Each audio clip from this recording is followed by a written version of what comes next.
Bedtime Stories for Kids, a collection of short stories to help children relax, fall asleep, learn mindfulness, and thrive.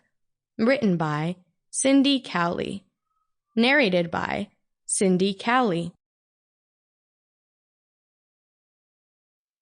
Chapter 1. Introduction to a Bedtime Story. A sleep-time story is a common type of narrating where a story is advised to a youngster at sleep time to set up the kid for rest. The sleep-time story has, for quite some time, been considered an unequivocal organization in numerous families. Perusing sleep-time stories yields various advantages for guardians and youngsters the same. The fixed daily schedule of a sleep-time story before resting can improve the youngster's mental health, language dominance, and intellectual reasoning abilities. The storyteller-audience relationship makes an enthusiastic bond between the parent and the child.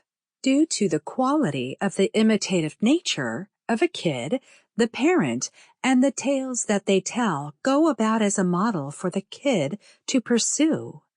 Sleep-time stories are likewise helpful for encouraging the kid's theoretical temperance, for example, compassion, unselfishness, and poise, as most youngsters are said to be normally thoughtful when they have encountered or can envision the sentiments of others. Along these lines, sleep-time stories can be utilized to talk about darker subjects, for example, demise and bigotry. As the sleep-time stories widen in the issue, the kid will expand in their origination of the lives and sentiments of others.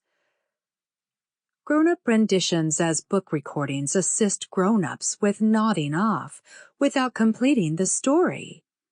A sleep-time story is a conventional type of narrating where a story is advised to a youngster at sleep time to set up the kid for rest. Sleep-time stories have numerous favorable circumstances for guardians, grown-ups, and kids the same. The fixed daily schedule of a sleep-time story before dozing has a loosening up impact, and the calming voice of an individual recounting to a story makes the kid nod off more effectively. The enthusiastic viewpoint makes a bond between the storyteller and the audience, regularly a parent and youngster.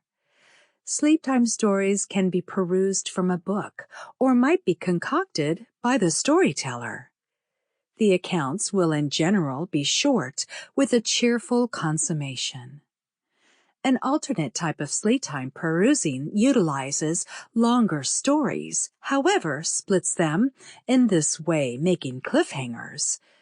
Youngsters will anticipate their sleep-time story and a fixed routine is introduced. History.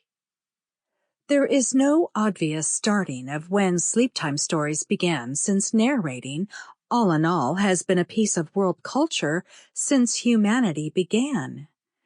Be that as it may, the possibility of an advanced sleep-time story developed from standard narrating. Before the mechanical transformation, families and companions would buckle down during the day, both the guardians and the kids.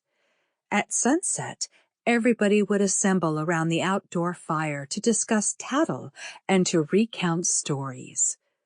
After the story, both the guardians and the kids would rest together around evening time.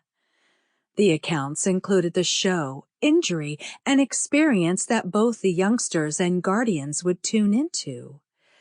As the Industrial Revolution began, and with the ascent of the white-collar class, guardians and youngsters started to hit the hay on separate occasions and in discrete rooms. Sleep-time schedules shaped. Another critical marker was the change from oral narrating to perusing a book. After the Industrial Revolution, book distributors turned out to be very aggressive in attempting to offer the best stories to whatever number as could be expected under the circumstances. Stories were Sample complete.